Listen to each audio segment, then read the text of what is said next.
샬롬, 우리 고등부 친구들, 멘토님들 한 주간 평안하셨나요?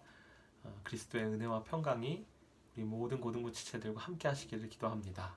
오늘 우리가 함께 볼 말씀은 창세기 6장 12절부터 22절까지 말씀인데 제가 18절 읽도록 하겠습니다.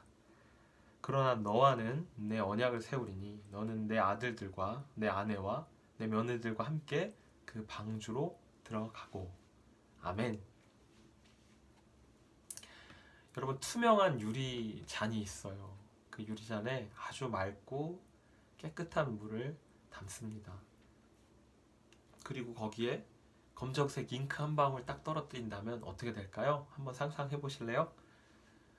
금방 그 잉크는 퍼져가고 그 물은 검정색으로 변하고 투명했던 그 유리 뒷면은 아마 볼 수 없게 탁하게 변하게 될 거예요. 지난주에 우리는 죄의 확산에 대해서 배웠습니다. 아담과 하와를 통해 이 땅에 들어온 죄는 점점 무섭게 번져가기 시작했고, 가인과 아벨 사건을 통해서, 가인이 아벨을 죽이는 사건을 통해서 그 죄의 결과가 얼마나 무서운 효과를 가져오는지 우리가 함께 나누었어요. 그래서 오늘은 죄가 가득한 이 세상, 하나님이 어떻게 그 구원을 이루어 가시는지 함께 나누어 보도록 하려고 합니다. 가인의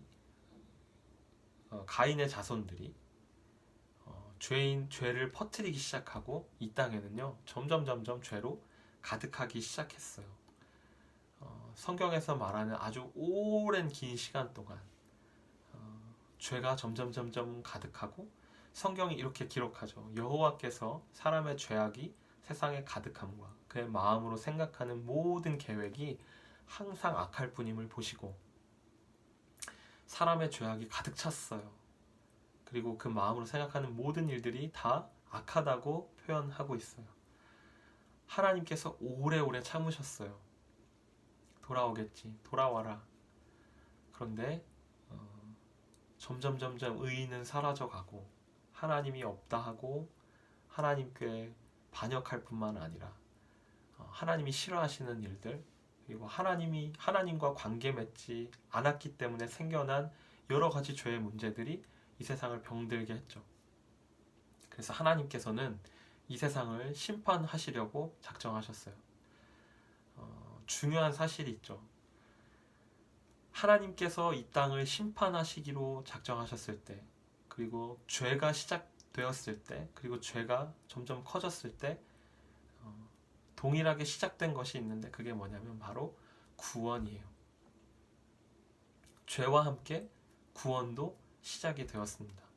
죄가 이 땅에 들어왔을 때 하나님의 그 구원의 사역도 시작이 되었다는 거예요. 이게 얼마나 감사하고 우리의 가슴을 뛰게 하는 이야기인지 모르겠어요.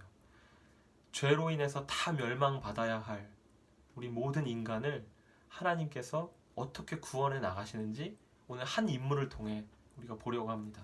그 인물은 바로 노아예요. 노아. 여러분 잘 알고 있죠? 노아의 방주.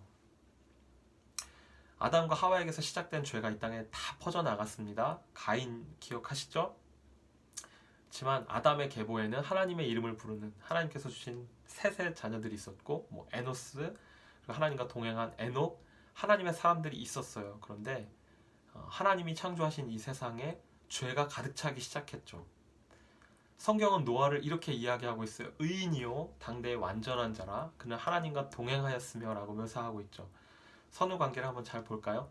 그가 의인이었기 때문에 은혜를 입은 걸까요? 아니면 은혜를 입었기 때문에 의인이 된 걸까요? 성경은 그가 은혜를 입은 사람으로 표현하고 있죠. 은혜를 입었기 때문에 그는 죄에 물들지 않았고, 은혜를 입었기 때문에 그 믿음을 지킬 수 있었어요. 그가 믿음을 지킬 수 있었던 것은 그가 하나님 앞에 순종하는 사람이었기 때문입니다. 방주를 지었어요. 우리가 아는 것처럼 아주 커다란 방주를 만들고 그 속에 들어갑니다. 아마 쉽지 않았을 거예요. 많은 사람들이 비웃었을 거예요. 너 뭐하냐 도대체? 그냥 되는 대로 살아. 이 세상 사람들 같이 살아. 하나님이 어디 있어? 하나님이 너한테 그 방주를 만들라고 시키던 그 하나님은 정상이 아니야 라고 비웃었을지 몰라요. 상식을 벗어난 일이라고 조롱했을지도 모르겠어요. 산에 배를 짓고 있으니까. 하지만 하나님의 심판이 확정되었고 그 심판이 반드시 이루어집니다.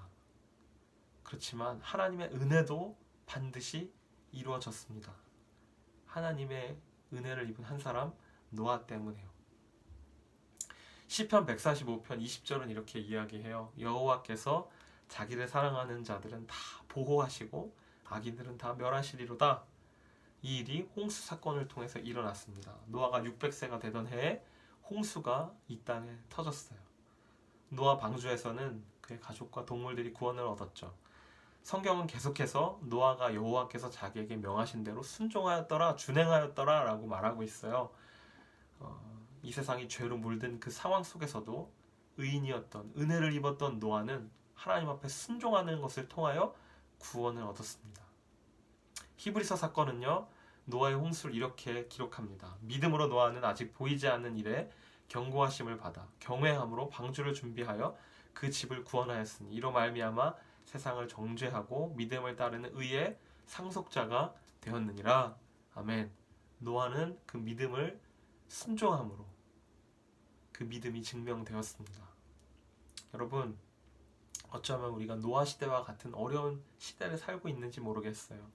많은 사람들이 예수를 따라가려고 하는 자들을 비웃고, 많은 사람들이 여전히 죄 가운데 거하고 여전히 하나님 없이 살려고 하고 하나님을 욕하고 무시하죠. 그러나 오늘 살아가는 우리는 노아를 기억하고 그가 순종하였던 것처럼 우리가 하나님의 말씀에 순종할 때 여전히 오늘도 구원을 베푸시고 하나님의 백성을 일으키시는 하나님의 은혜를 경험할 줄로 믿습니다. 어렵지만 심판이 있어요. 죄는 그 결과를 그 값을 치루어야 하기에 그리스도께서 이 땅에 오셨어요. 그분의 은혜를 힘입어 오늘도 이 세상에서 그분의 은혜로 살아가는 저와 여러분들 되시기를 간절히 소망합니다. 한 주간 승리하시고 그리스도와 동행하시는 우리 고등부 친구들 되기를 기도합니다.